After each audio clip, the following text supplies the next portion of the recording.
Hello বন্ধুরা, আজকে আমি খুবই মজাদার একটা রেসিপি বেগুন ভাজা বানাবো।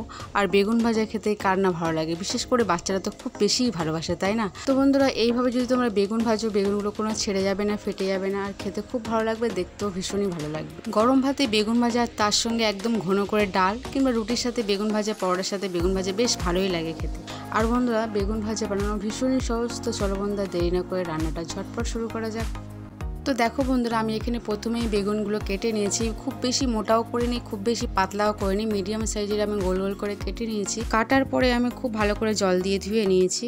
এবার এর মধ্যে আমি স্বাদ মতো নুন দিলাম, হাফ চামচ হলুদের গুঁড়ো, হাফ চামচ লঙ্কার গুঁড়ো। আমি এখানে কাশ্মীরি লঙ্কার গুঁড়ো দিয়েছি, তাহলে বেশি ঝাল হবে না, বাচ্চারাও খেতে খুব ভালোবাসবে। তো এর মধ্যে আরও দিলাম আমি হাফ চামচ জিরের গুঁড়ো, হাফ চামচ ধনের গুঁড়ো দিয়ে খুব ভালো করে মাখিয়ে নিয়েছি। এখানে এমনভাবে আমি মাখাবো যাতে প্রত্যেকটা বেগুনের দুদিকে খুব ভালোভাবে মশলাগুলো লেগে যায়। তো দেখো বন্ধুরা, এখানে আমার ম্যারিনেট করা হয়ে গেছে। এবার আমি ঢাকা চাপা দিয়ে 5 মিনিটের জন্য ছেড়ে দেবো, যাতে মশলাগুলো ভেতর পর্যন্ত চলে যায়।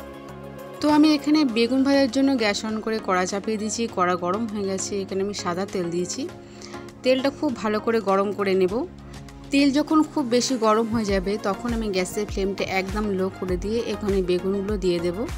তো বন্ধুরা, বেগুনগুলো একে একে দিয়ে দেব। এখানে কড়াতে যতটাই ধরবে ততটা দেব, খুব বেশি চাপাচাপি দেব না, তাহলে কিন্তু বেগুন ভাজাগুলো উল্টানো যাবে না আর ফেটে যাবে। তো এখানে আমি বেগুন ভাজাগুলো দিয়ে 2 মিনিটের জন্য ঢাকা চাপা দিয়ে ছেড়ে দিলাম।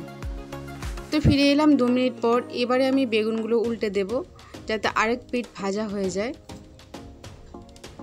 তো এখানে বেগুন উল্টে দিয়েছি। এবার আমি আবার ঢাকা চাপা দিয়ে 2 মিনিটের জন্য ছেড়ে দেব। তো ফিরে এলাম আরও 2 মিনিট পর। তো এখানে বেগুন ভাজাগুলো আমি খুব বেশি উল্টে পাল্টে লাল লাল করে ভেজে নেব। তো এই সময় গ্যাসের ফ্লেমটা মিডিয়াম টু লো রেখে দেব। আর বন্ধুরা, এই সময় আমি আর ঢাকা চাপা দেব না, এমনি এই খোলাতেই আমি খুব ভালো করে ভেজে নেব। এই সময় ঢাকা চাপা দিলে বেগুনগুলো খুব বেশি পুড়ে যাবে। তো বন্ধুরা, এইভাবে যদি তোমরা বেগুন ভাজা করো, তাহলে বেগুনগুলো একদমই ছেড়ে যাবে না, ফেটে যাবে না, দেখতেও ভালো লাগবে, খেতেও খুব বেশি ভালো লাগবে।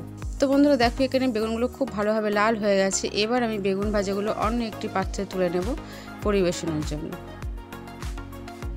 তো আশা করি বন্ধুরা, আমার এই রান্নাটা তোমাদের খুব ভালো লেগেছে। ভালো লাগলে চ্যানেলটাকে সাবস্ক্রাইব করো, লাইক করো, দেখার জন্য অনেক ধন্যবাদ। আর হ্যাঁ বন্ধুরা, কমেন্ট করে জানাতে ভুলো না রান্নাটা তোমাদের কেমন লেগেছে।